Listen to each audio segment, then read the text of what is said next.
Aha kutandika ko kwezi oku kanso ya district ya Rwampara ekahinguza ngo ebimotoka ebiri kushomba omusheenyi byemerezibwe ahabw'okusiisha eby'obuhangwa hamwe n'emihanda.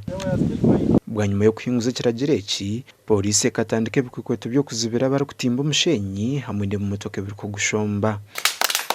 Nyamwebazyo abatuura okuruga omu byaro nka Karora, Kakitanga na Rwenshama bashutamiise orukiiko barikweta omwitira abeebembezi ba district ya Rwampara obwo bagumize ngo nibahinguza bate ekiragiro eki batamanyisiibwe. Ona hariho omuntu orikushasha kukira nyina w'omwana wari omwana omuntu yakunda omwana okukira iwe nyingo kumukunda nibarintangaza abo kwita abanyakarora itu twakubire twine tuteekateeka tukahandikira tawuni kanso tukagira ngu motoka zaturema tuzatushobera hati ogondije okushasha okukiritwe nuwo nyowe nishaba kandi no kurra ndukura abo kuba mu kinombo mbe ninyayo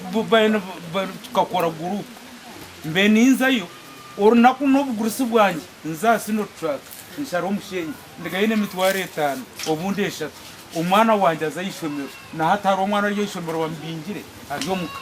ahiguriye cyo kunoja ngo na kurwanje kandi berwakira basizaraho umuntu kunoja ngo tebashazire ogo mwana babatabuza kumbinga nibagira ngo kwiha abeemereza ebimotoka ebi ebyomushobora byabo tibyakitambura kandi n'obushuma bweyongera ahabwa abantu okubura emirimo. Abinja binaho amaduka turyaro ntutekamo ebintu tuza kwogesamu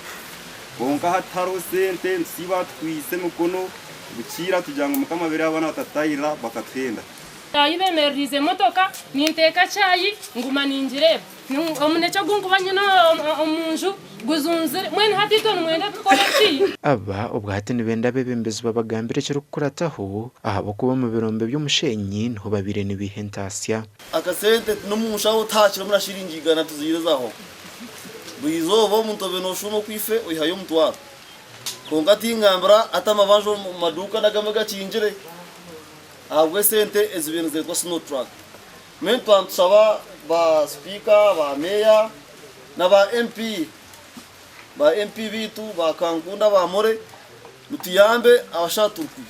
omukubagaruka mu meya wa Kinoni Town Council atweta Beno Nutonga hona yabasharra mungu bahandikira abeebembezi ba district ya Rwampara barukubeta mu rukiiko okwija bakabashobora kiro kugenda mu misho twicerezana n'urukiiko ngo rwa kabere orwesande rukwija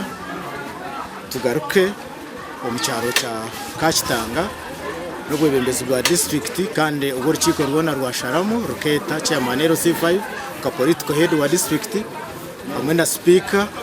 hamwe na kaw wa district hamwe no head wa security RDC